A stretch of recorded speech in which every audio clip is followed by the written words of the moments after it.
বৰপেটাৰ নসত্ৰস্থিত কৃষ্ণগুৰু সেৱাশ্ৰমত আজিৰে পৰা আৰম্ভ এক নাম অখণ্ড কীৰ্তন। পুৱা 6 বজাত কৃষ্ণগুৰু প্ৰেমানন্দ প্ৰভুৱে শ্ৰীমদ ভাগৱত সাৰ প্ৰতিষ্ঠা কৰি আৰম্ভ কৰে এক নাম কীৰ্তন। কৃষ্ণ নামৰ অমিয়া সুধা পান কৰাৰ বাবে ৰাজ্যৰ লগতে বহিৰাজ্যৰ বিভিন্ন প্ৰান্তৰ ভকত আৰু আইমাতৃসকল উপস্থিত হৈছে নসত্ৰত। অহা 1 ফেব্ৰুৱাৰীলৈকে অনুষ্ঠিত হ'বলগীয়া এই এক নাম অখণ্ড কীৰ্তনত ভাগ লৈছে দেশ বিদেশৰ 107খন শাখা সেৱাশ্ৰমে। আজি পুৱা কৃষ্ণগুৰু প্ৰেমানন্দ প্ৰভুৰ দ্বাৰা থাপনাত ভাগৱত প্ৰতিষ্ঠা আৰু বন্তি প্ৰজ্বলনৰ পিছতে গুৰু কৃষ্ণ ৰামানন্দই আৰম্ভণি কৰে 12 দিনীয়া কৃষ্ণগুৰু এক নাম অখণ্ড কীৰ্তনৰ। সমান্তৰালকৈ কৃষ্ণ সেৱাশ্ৰমৰ অংশ সুবৰ্ণকুৰত চলিব অখণ্ড ভাগৱত পাঠ।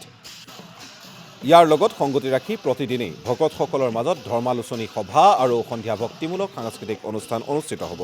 উল্লেখযোগ্য যে 12 বছৰৰ মূৰত এই এক নাম অখণ্ড কীৰ্তন এমহীয়াকৈ অনুষ্ঠিত হয়।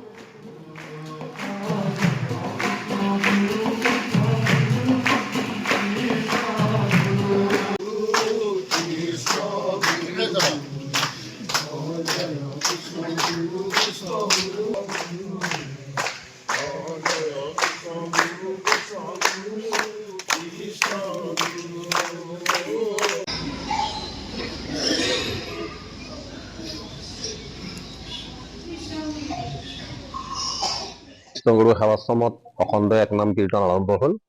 গুৰুজনাই ৰাতিপুৱা ঠিক 6 বজাৰ আগে আগে শ্ৰীমদ ভাগৱত সাৰ কীৰ্তন ঘৰত প্ৰতিষ্ঠা কৰিলে আৰু তাৰ লগে লগে আমাৰ কীৰ্তন ঘৰত এক নাম অখণ্ড কীৰ্তন আৰম্ভ হৈছে।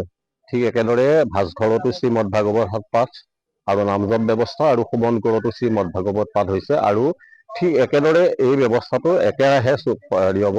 আমাৰ 1 ফেব্ৰুৱাৰী ৰাতিপুৱা 6 বজালৈ চলিব আৰু 6 বজাত সমাপ্ত হ'ব। গতিকে আমাৰ বিভিন্ন প্ৰান্তৰ পৰা ভকতসকল আহি পাইছে ইয়াতে।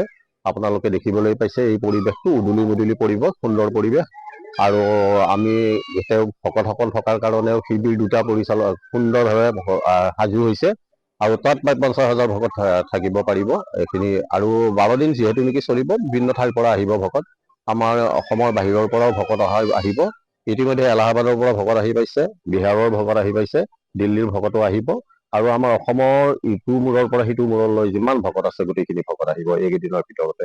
গতিকে আমি ভাবোঁ সুন্দৰভাৱে আমি 12 দিন অতিক্ৰম কৰিব পাৰিম। এক নাম কীৰ্তনৰ জৰিয়তে আমি বিশ্বত যিটো শান্তি প্ৰতিষ্ঠা কৰিব বিচাৰিছোঁ, গতিকে এই শান্তি যাতে প্ৰতিষ্ঠা হয় আৰু শান্তিৰ এই প্ৰক্ৰিয়াত যাতে আটাইবিলাকে ইয়াতে অংশগ্ৰহণ কৰিব পাৰে, তাৰ কাৰণে আমি আটাইকে আহ্বান জনাইছোঁ এইকেইদিনৰ ভিতৰত আপোনালোকে আহক আৰু আমাৰ সেৱাশ্ৰমখনটো চাওক, লগে লগে আমাৰ গুৰুৰ পৰাও আপোনালোকে কৃপা লাভ কৰক। এইখিনি।